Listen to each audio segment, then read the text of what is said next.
Well, hello, model car fans. Welcome to the Muscle Car Modeler. My name is Ral, and this week's build I'm featuring here, this is a 71 Plymouth Road Runner. Now, for 71, Plymouth had a complete new body, complete new redesign, and it's a fuselage style body, much more rounded, curved windows, and just a completely different styling, and it's referred to as the fuselage styling.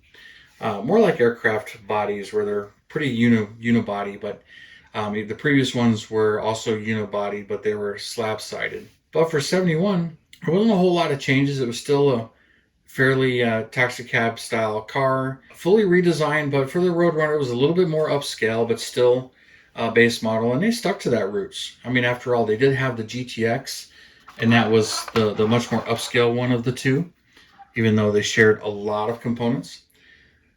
But it still had that beep beep horn, that very distinctive beep beep horn. And engines didn't change too much. They did add the 340 engine that you couldn't get in 70. So the 383 was still the base motor, but then next up from there was the 340, and then the 440 six-pack, and then the Hemi. Now, the 440 four-barrel was not available. That was exclusive to the GTX.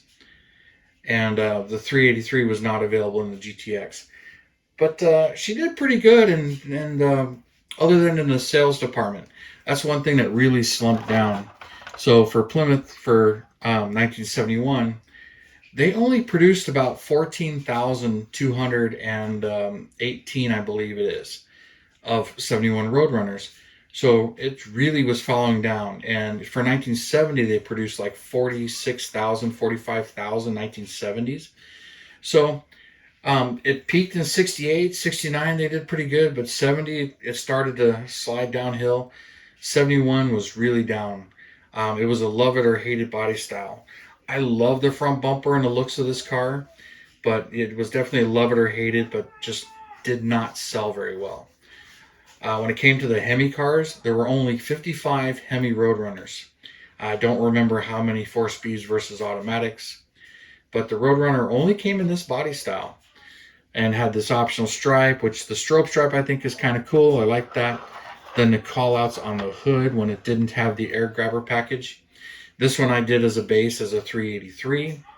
And this hood was only available on the GTX and the Roadrunners, and it was the base hood. This hood was not available on a Satellite or the Satellite Sebring Sport or any of that. So this hood was Roadrunner and GTX only, which getting to that has something to do with the Monogram kit. But this was a fun build for me, and then I'll show you the engine here. It's kind of an older build for me. But there she is. Not exactly stock as far as how the kit is. So put the pie pan on it. But I really enjoyed doing this, and I really wanted to build one of these. Also like that it's got the kind of the trumpet exhaust, but it's not very well detailed. Very simple chassis, but this one actually has an automatic, which in model kit form is kind of rare. Most models seem to be cast or issued with the 4-speeds. And then it's got the 8 3/4 rear end. So drivetrain wise, this is pretty accurate. And it's got a really nice interior there with the slapstick shifter on there. And just some really nice details as far as the kit goes. But that's what's kind of funny about the actual kit. Model kit was cool. Of course, I'm going to throw up the box art. So when it came to this kit, I understand through other articles and reading about it that they couldn't get their licensing from Warner Brothers for the Roadrunner name because Plymouth didn't own the name. They can issue it as the Plymouth, the car and everything, but I understand that they couldn't get the licensing for the Roadrunner. So that's why this kit was issued as a 71 Satellite on the box. But when you looked at the car, it had the Roadrunner only hood. It did have the base interior, which was shared between the Roadrunner and the Satellite. And, it had the rally wheels and, the whole look and everything about it, and the big block engine. But as I mentioned, the engine here, not exactly stock as far as the kit. That is not the stock air cleaner. It's got a single plane torquer intake manifold now to the dual plane. It does have the factory manifolds instead of headers. They're not exactly the most correct manifolds for it because that driver's side manifold is not correct for what Mopar put on them. The passenger side is much more correct, but it doesn't have the log one, so never really bothered me. When it comes to the emblem, there was no emblem in the kit or decals, and then of course the grille was missing that Roadrunner head in the middle of the grille, which the real car had. Now that I added, that was a resin piece. Greg Wan here locally cast it. We call him the master caster, but he was casting those for a while. I'm not sure if he still does them, but you can buy them in bulk at the time. And he's now Holy Grail Resins on Facebook if you follow him or follow his page on Facebook. And you can ask him questions, but he tends to put up and share a lot of those kits. Now these decals, of course, since it didn't come with the decals, these are all from Keith Marks. And I got a nice fingerprint there. But this is a much older build of mine. Early 2000s when I was getting back into it, and I was really looking at all the different Roadrunner and GTX kits, and I wanted to build them all. So this was one of the ones that I searched out for an annual kit, one of the original kits from, I believe, 1983 or 84. It's molded in black.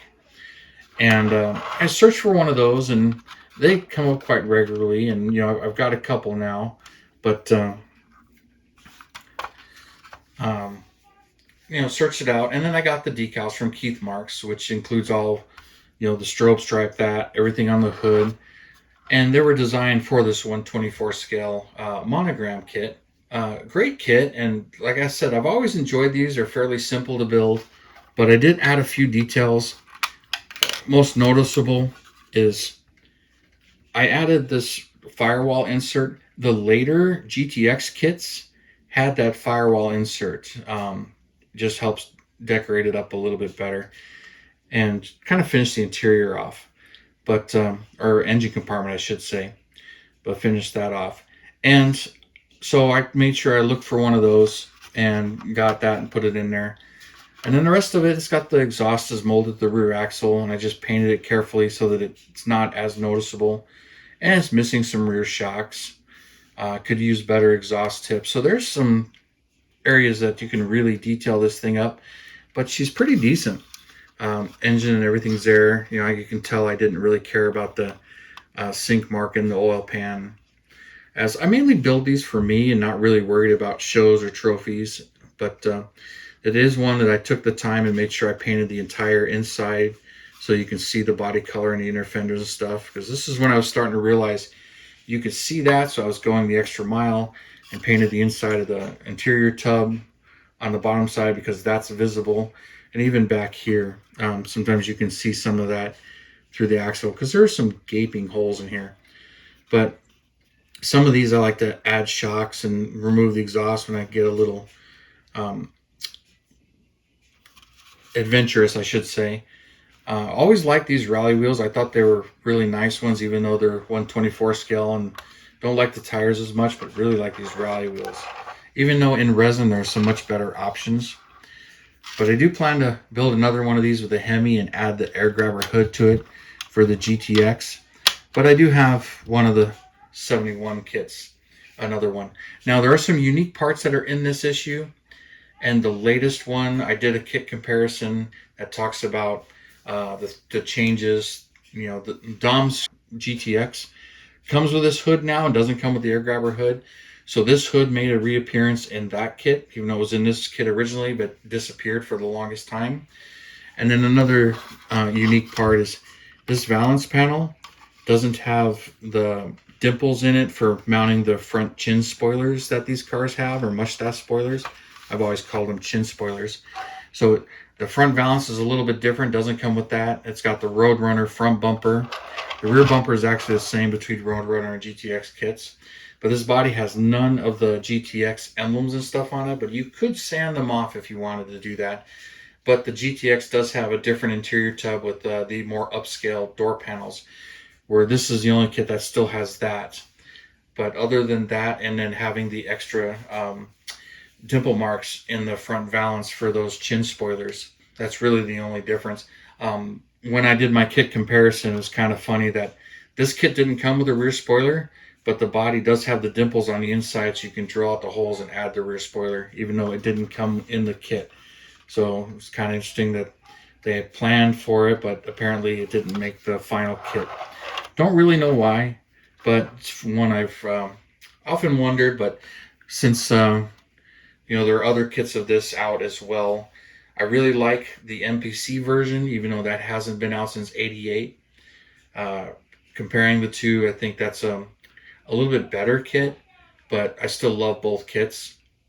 And I've got some of those to rebuild, and I've got a couple of these Monogram ones. And then recently got that Richard Petty one from Salvino's Jr., which just says Plymouth on the box. But that's actually, I hear people calling it a Road Runner. It's actually got the satellite hood in it, so it's kind of funny that they're actually racing a satellite, but it's a race car. So that one really doesn't matter. Of course, I'll throw that box art up as well since I'm talking about it. But anyway, just had to show you this one that I painted in sublime green, just a tester's paint at the time, which is what I used, but airbrushed it. Even though that's the Dodge name, Plymouth name I believe was Sassy Grass Green, and that's what I was going for on this one. But I figured I would show this one off this week, and I hope you enjoyed it. So thank you for tuning in, subscribing, and all your comments. I really do appreciate it. And you guys, you have a wonderful weekend, and I will see you next Saturday.